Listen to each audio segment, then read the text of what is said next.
दो माँ बाप 10 बच्चे पालते थे, 10 बच्चे मिलके एक माँ या एक बाप को नहीं नहीं पाल सकते। और दूसरा ये बात है कि रसूलुल्लाह सल्लल्लाहु अलैहि वसल्लम ने कभी नौकरी नहीं की कि जब हम हक से हटेंगे तो ना हक हमें तकलीफ होगी।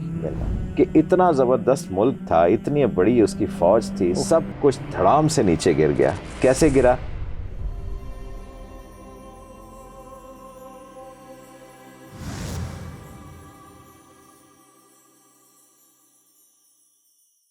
अस्सलाम वालेकुम वरहमतुल्लाहि वबरकातुहू व्यूअर्स। और हमारी बड़ी ज़बरदस्त से रासल गुफ्तगू चल रही है हमान और फ़िरौन के ऊपर। तो शौक भाई क्यों ना अब हम ट्राइएड के तीसरे पहलू की तरफ चलें। अच्छा व्यूअर्स, ये मैं आपको बताऊं, ये ट्राइएड समझना आपके लिए ज़रूरी इसलिए है कि हमें ये पता रहे कि हमने ये तो तय कर लिया कि हम कहाँ हैं, और अब हमने जाना कहाँ है, कैसे जाना है वो हम इंशाल्लाह इसके बाद बात करेंगे। बट कहाँ जाना है, उसके लिए क्या क्या चीज़ें हमें चाहिए और हमने किन चीज़ों से बचना है, ये समझने के लिए ये चीज़ समझना मेरे ख्याल बहुत ज़रूरी है। क्योंकि ऐसे ही है ना जी, सबके लिए समझना आसान हो जाएगा। तो कारून को नॉर्मली लोग सिर्फ ये कहते हैं कि खजानों वाला था, उसके इतने पैसे थे, पता नहीं इतनी उसकी चाबियां कितने अंगूठों ऊँटों पे चलती थी। तो पैसा की क्या अहमियत, मतलब कारून क्यों हमें इतना इंपॉर्टेंट कैरेक्टर लगता है इसमें?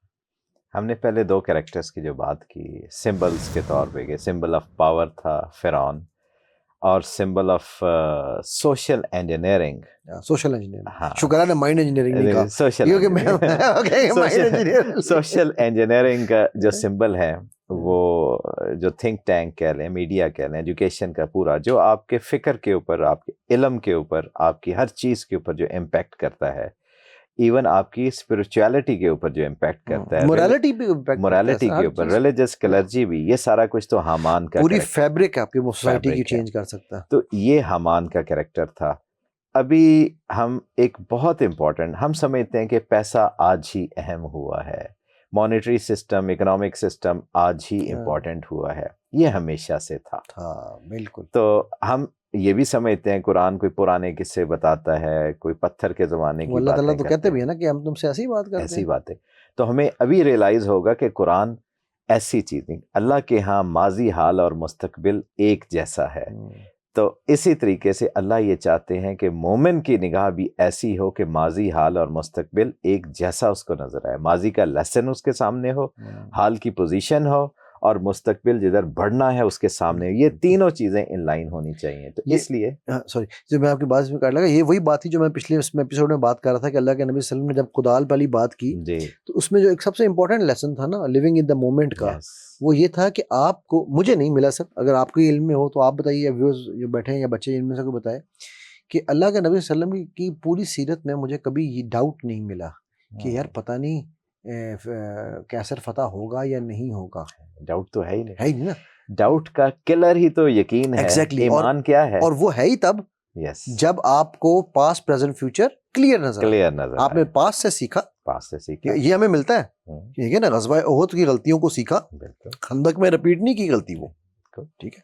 पास्ट से सीखा, फ्यूचर के बारे में प्रेडिक्शन दे दी, बिल्कुल, बट यकीन के साथ प्रेजेंट में रहते हुए। और आज भी उन प्रेडिक्शंस को देखें तो वो ऐसे लगता है कि आज हमारे सामने वही चीजें हूबहू ऐसे ही नमूदार हो रही हैं। बिल्कुल। तो हम अभी बढ़ रहे हैं आखिरी, जो इस ट्रायंगल का वेरी इंपॉर्टेंट पार्ट है, तीनों बड़े इंपॉर्टेंट हैं, लेकिन कानून के बारे में हम अभी थोड़ी सी बात करेंगे कि ये सिस्टम ऑफ इकोनॉमी है एंड मॉनेटरी सिस्टम है। क्यों इंपॉर्टेंट है? यस, मॉनेटरी सिस्टम को हम ज्यादा टच नहीं करेंगे, वैसे वो पढ़ाया भी कहीं नहीं जाता, लेकिन पता ही नहीं है सर, लोगों को पता ही नहीं है कि what is wealth, actually wealth का ही नहीं पता।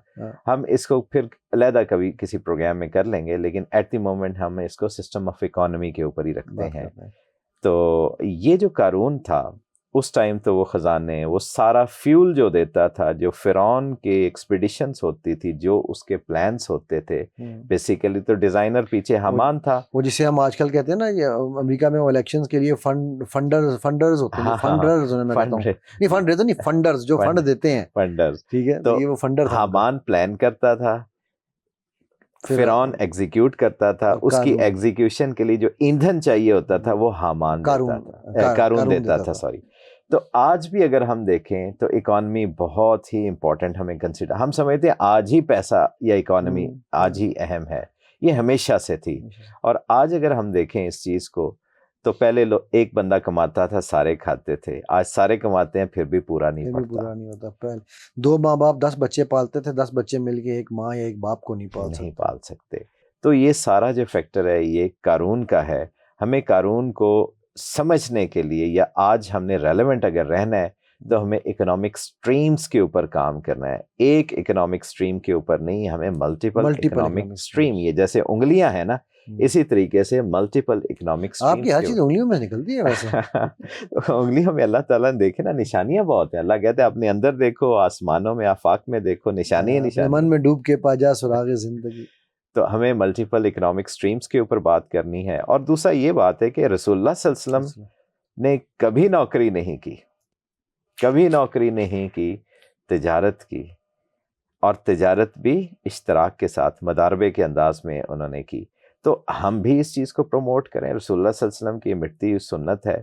तो ये जो इकोनॉमी का सिस्टम है, हमें बैलेंस करने की बड़ी ज़रूरत है। और तिजारत पे मैं यहाँ पर व्यूज़ एक चीज़ आपको क्लियर कर दूँ, तिजारत सिर्फ और सिर्फ प्रोडक्ट मूवमेंट का नाम नहीं है, ये भी बात को समझना है, ठीक है। अगर आप अपनी स्किल्स बेच रहे हैं ना, तो वो भी तिजारत है।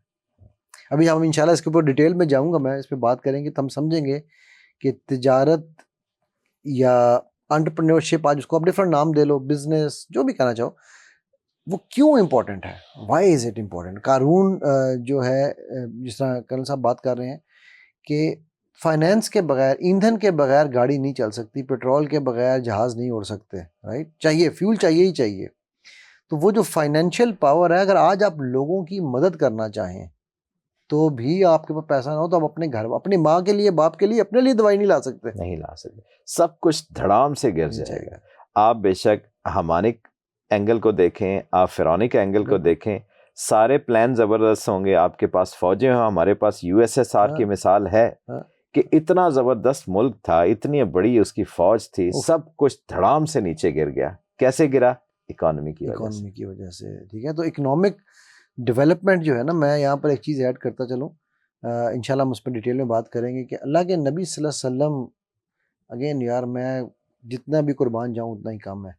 आप सल्लल्लाहु अलैहि वसल्लम की हर अदाई निराली, वो क्या कहते थे आप, बड़े की हर बात बड़ी है, बड़े की हर बात बड़ी है, आज़म का हर इसमें आज़म है। तो अल्लाह के नबी सल्लल्लाहु अलैहि वसल्लम जो थे, आपने मदीना आने के बाद जो 3 टॉप मोस्ट काम किए, जिनमें हम पहले एक जिक्र कर भी चुके हैं मेरे नेटवर्किंग के हवाले से, मुआखाते मदीना थी, दूसरा था मीसाक मदीना, और जो तीसरा इम्पॉर्टेंट तरीन काम था वो था सूक मदीना। और ये आप सल्लल्लाहु अलैहि वसल्लम न्यू दैट, उनको पता था, ही न्यू कि यार अगर ये 313 से हमने 3,13,000 बनना है ना, और फिर हमें जंगें भी लड़नी है, तो वो हर जंग लकड़ियों से नहीं लड़नी, हमने उसके लिए अपने आप को फाइनेंशियली, इकोनॉमिकली, मेंटली, फिजिकली, हर तरीके से तैयार करना है, ठीक है। सो आप सल्लल्लाहु अलैहि वसल्लम ने वो, खैर हम उस मॉडल के ऊपर डिटेल में इंशाल्लाह एक आध दिन में दोबारा बात करते हैं, लेकिन ये जो कानून का जो कॉन्सेप्ट है, ये हमें आज देखना है, एक हाउस होल्ड के हिसाब से हमने देखना है कैसे हमने इकोनॉमिकली कैसे वाइबर रहना है। लोग जितने अनएम्प्लॉयमेंट बढ़ती चली जा रही है, जितने मसाइल बढ़ते चले जा रहे हैं, महंगाई बढ़ती जा रही है, ये सारी चीज़ें मुश्किलात में इजाफा कर रही हैं। पहले जो चीज़ आप 1,000 में ख़रीद सकते थे, वो 1,00,000 के नज़दीक चली गई है। सोने की कीमत अगर आप रुपए के हिसाब से देखें तो क्या था, पाकिस्तान जब बना था तो सोना हार्डली कुछ 100 रुपए के आसपास होगा तोला। आपने मुझे याद कराना है, इस सवाल का जवाब मैं नबी सल्लल्लाहु अलैहि वसल्लम की जुबान से दूंगा जी। उन्होंने इसका क्या जवाब दिया था महंगाई बढ़ने पे। महंगाई तो आज अगर हम ये देखें कि सोने की कीमत किधर से किधर पहुंच गई है। पहले शादियों में सोना इतनी बड़ी कंसिडरेशन नहीं होता था, लोग बहुत ज़्यादा तोलों में पहनाते थे अपनी बच्चियों को। ये अलग बात है जहेज़, और उसको हम अभी डिस्कस नहीं कर रहे, वो एक मेनस है हमारी सोसाइटी के अंदर, बहुत ज़्यादा, बहुत बड़ी लानत है। तो लेकिन ये कि हम सिर्फ ये देख रहे हैं, पहले जो चीज़ें आसानी से हो जाती, भले लोगों के पास पैसा कम होता था, लोग दावतें ज़्यादा करते थे, मेहमान नवाजी ज़्यादा करते थे। आज पैसा भी ज़्यादा है, फिर भी लोग घबराते हैं कि पता, क्योंकि हक नहीं अदा करते। देखिए हक क्या है, महर देना, जहेज लेना हक नहीं है जी। हमें ये समझ नहीं आती कि हम जब हम हकूक से हट जाते हैं ना, वो आप क्योंकि वो बात आपने छेड़ दी तो मैंने कहा मैं ज़रा उसको ऐड कर दूं कि जब हम हक से हटेंगे तो ना हक हमें तकलीफ होगी। बिल्कुल, ठीक है ना, वो हमें खाएगा। तो हमें ये देखना है कि आज हम अपने हाउस होल्ड्स को किस तरीके से वायबल बना सकते हैं, फाइनेंशियली कैसे हम स्टेबल हो सकते हैं, अपने बच्चों के स्किल सेट कैसे हम इम्प्रूव कर सकते हैं। इसलिए बच्चियां हैं या बच्चे हैं, कल को उन्हें किसी किस्म का प्रॉब्लम ना हो। सोसाइटी के अंदर अगर आप फेज आउट हो जाएं, आप पॉवर्टी की एक ख़ास रेशियो से नीचे गिर जाएं, तो हालात बड़े मुश्किल हो जाते हैं। बिल्कुल मुश्किल है। जो इसमें से गुजरे हैं उनको बड़े अच्छे तरीके से अंदाज़ा है कि भाई भाई का भी नहीं रहता। हम कहते हैं दीदे सफ़ेद हो गए आंखें, वो वाला सिलसिला हो जाता वो है। सर वो जरूर देखिए, वो ज़रूरी है ना। उसकी वजह ये है कि मैं यहाँ पर व्यूअर्स ये चीज़ क्लियर करके इसको आज एपिसोड को वाइंड अप भी कर लेता हूँ कि हमने इस तरह पहले कहा कि पावर में बुराई नहीं है, लस्ट ऑफ पावर में बुराई है। इसी तरह मनी इज़ नॉट ईवल, पैसा ईवल नहीं है, lust of money is evil. ठीक है, आप अगर हम अब्दुल रहमान बिन औफ रज़ी अल्लाह अन्हु की बात करते हैं, ठीक है, तो उनके जब एक मक्का से एक वो काफिला निकलता था, दूसरा जो है वो अपनी मदीना से भी आगे जा चुका होता था, कोई कहते हैं शाम तक भी चले जाते थे। इतना तो ठीक है, जद्दा तक शायद, तक। तो मतलब उनके यानी कि वो पैसे जब वो गए, पता नहीं कितने मिलियन दिरहम के हिसाब से उनकी वेल्थ थी जब वो गए। तो इसलिए पैसे में, लेकिन उनको उस पैसे से इश्क नहीं था, उनको उस पैसे के लिए मरते नहीं थे, वो उतना ही खुला हाथ रखते थे अल्लाह की राह में, अपने सदकात, ज़कात, खैरात और आगे पेश रहते थे। उस्मान गनी रज़ी अल्लाह अन्हु। ये साइंस ऑफ मनी भी हमें पता होना चाहिए। मनी। साइंस ऑफ मनी क्या है? जो चीज आप हासिल करना चाहते हैं वो आप अल्लाह के रास्ते में देना चाहें। इसी पे इंशाल्लाह हम बात शुरू करेंगे। इंशाल्लाह। कल भी इजाज़त लेते हैं आपसे आज। अस्सलाम वालेकुम व रहमतुल्लाहि व बरकातहू।